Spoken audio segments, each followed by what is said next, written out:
Hello. Welcome to the channel. Now, this is not a normal video. This is a wrestling video.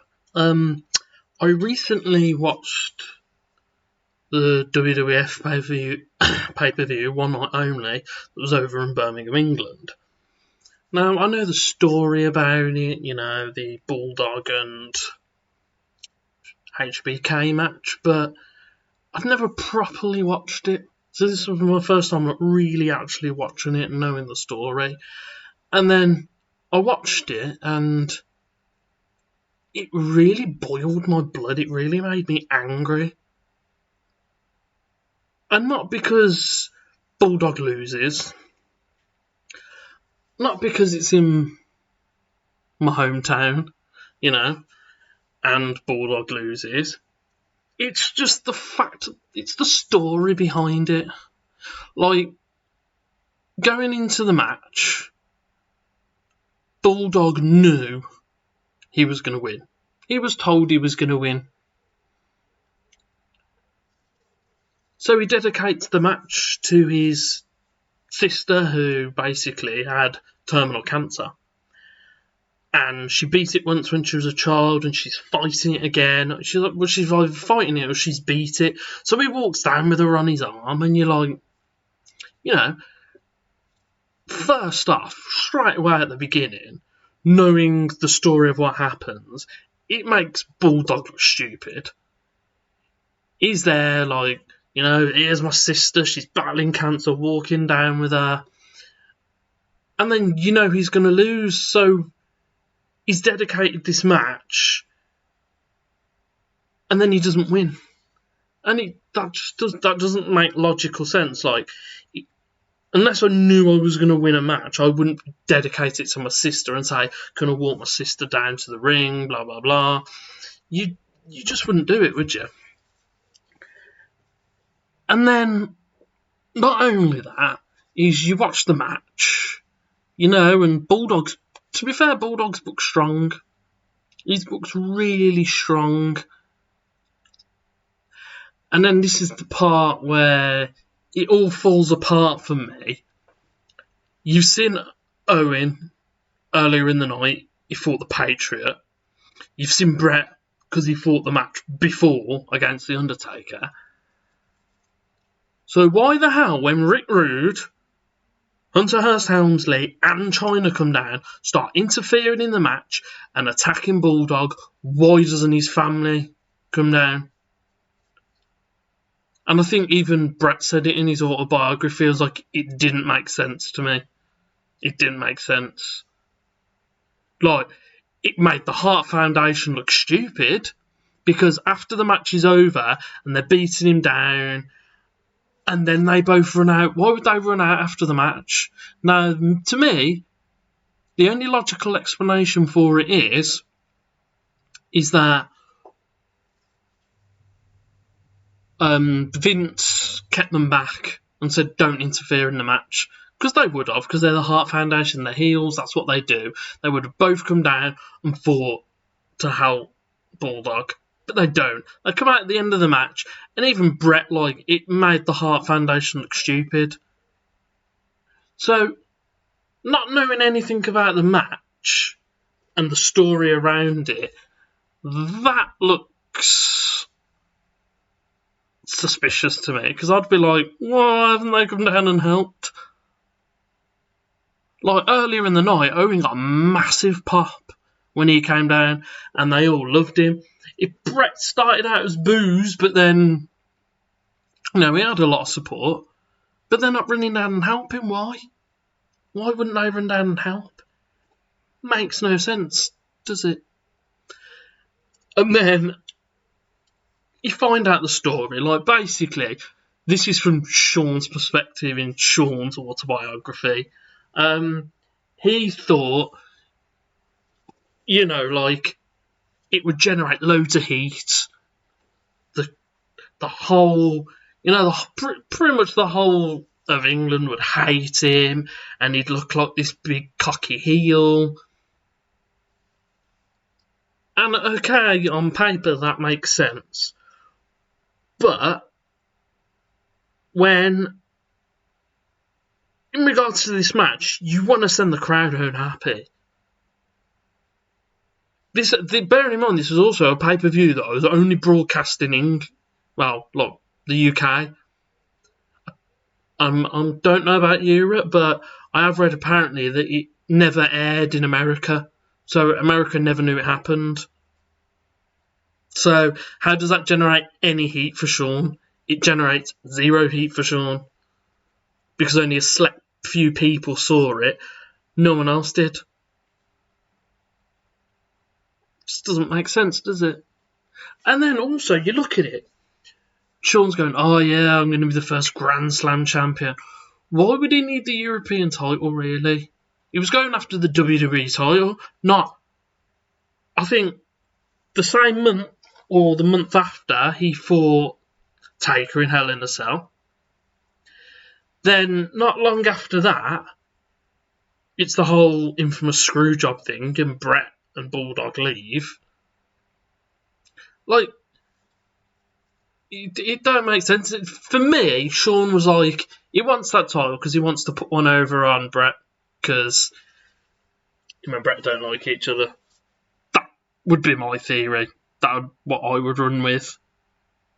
And he just wanted to flex his muscles because he got away with so much back in them days because he was the top guy. So he could get away with it, and he could get away with having that title. And then I also read that apparently there was supposed to be another pay-per-view in England, in Manchester they were going to do, where Bulldog was going to get his win back. Guess what never happened? The pay-per-view and Bulldog getting his win back. Because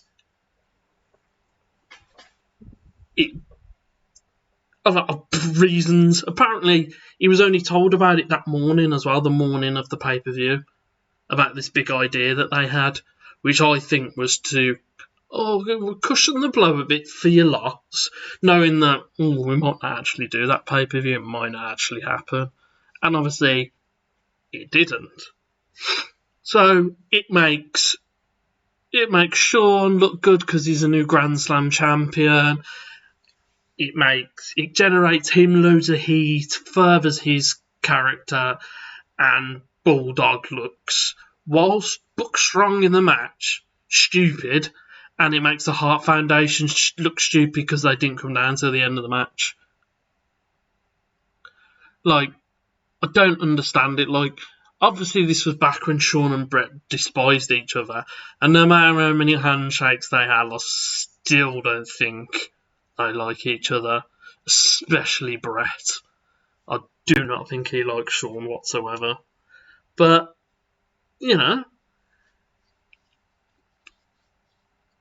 it's stuff we all know. But then, as I said, I just had to make a video about it because it boils my blood. It makes me so angry. I don't understand everything that surrounded it. He was given such a hometown hero welcome. And, the fact that if he fell down and injured his leg, they battered his leg, then he got pedigree, then he was in that figure four for ages and ages, and it was a ref stoppage. I think that kind of was part of the downfall of Bulldog. If it had kept this title, which, as I said, Sean didn't need, he was going after the world title, why would you want the European title? It might have, they put a lot of stock in me, they let me win in my hometown. But it didn't. And then, actually, let me just grab my phone, because I read something. It was something that Brett had said in his autobiography. Now, this is his words. As I pretended to help the wounded Davy back to the dressing room, we passed Davy's sister Tracy, who was terribly upset and crying. I thought, in wrestling, never make a promise you can't deliver.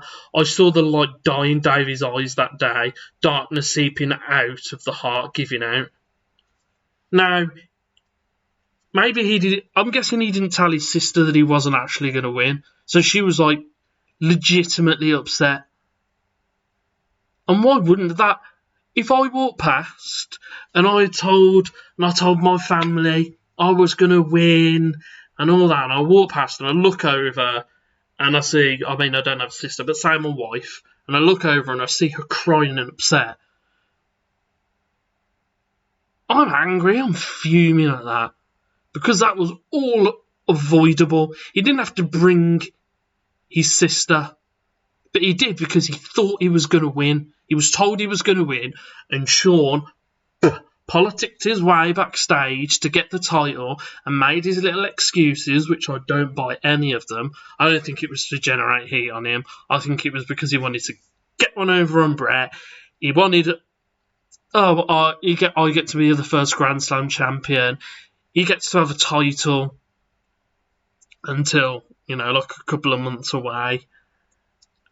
And it helped his career, and it made Sean, it made Hunter, it made Rude, and it made China look good. Because they had this win, they got one over on the Hart Foundation. You go back to America, the Americans are going to crap all over the Hart Foundation. They're going to crap all over them. And it made them look good. They're the conquering heroes. And then it left the Hart Foundation with no title except for the WWF title, which, as we all know, at Survivor Series, the screw job, it all further down the line, it all went pear-shaped. Now, to me, Bulldog keeps his title. Great. Maybe he doesn't jump when Brett's screwed over. Maybe he's like, I'll stay with Owen. The company have treated me all right. They gave me my big win in my hometown country. And maybe he doesn't go to WCW. Maybe he doesn't hurt his back. Maybe he doesn't get hooked on pills and stuff like that. And maybe he doesn't die early. I mean, it's all theoretical. There's no way to be 100% sure that was going to happen. But, just little things. And maybe Brett's mind would have been in a different place, and is like, okay, I know you can't afford my contract, let's work on something. And the screw job don't happen, and Brett don't leave, and it's all theory. But I kind of want to end this video with my little rant, my rage. Oh no, Shawn Michaels is never going to watch this. Shawn Michaels is never going to care about my opinion. But, watching this match back, thinking on the story, I don't believe you, Shawn. I think you're a liar. I think you just wanted to screw Brett over, and you knew you could do it because you could go to Vince, because every time you did a promo with Vince, and Vince is going and laughing because you're being wild and outrageous and wacky, he let you get away with a lot. He let you get away with whatever you wanted to do. And then it stretched out to Triple H as well. And then obviously the whole Triple H thing, that's another story. But, as I said, I don't think Shawn Michaels is going to watch this. But honestly, I'm not going to lower myself and swear and shout and rage about it. But if Shawn Michaels ever does watch this, it made me like you less. Didn't like you to begin with, to be fair. Like, you had good matches. But now it makes me look back, and I know second chances and all that, but what you did to Bulldog, what you did to his sister, what you did to his family. It's just one of them. I don't think I can ever look at you the same again. As I said, I know he ain't going to watch this, and if he did, he wouldn't care, but, that's just my opinion. So yeah, as I said, I watched it, and I just wanted to make a video on it, because it's just one of them, innit? But yeah, if you like my rant and rave about wrestling, then I'll happily do more wrestling videos. So if you have enjoyed it, give it a like, comment, tell me what you liked about it, tell me how I can improve the video. As I've said multiple times, I don't have the editing software and stuff, so it's one take. I can't show you clips and edit and stuff like that. One day that will happen, but I'm not going to put all that effort in if videos aren't being watched much. So, if you have enjoyed it, give me a like, give me a comment, subscribe to my channel, and I can add wrestling to a repertoire. So yeah, thank you for watching. I shall catch you guys again soon. See you later.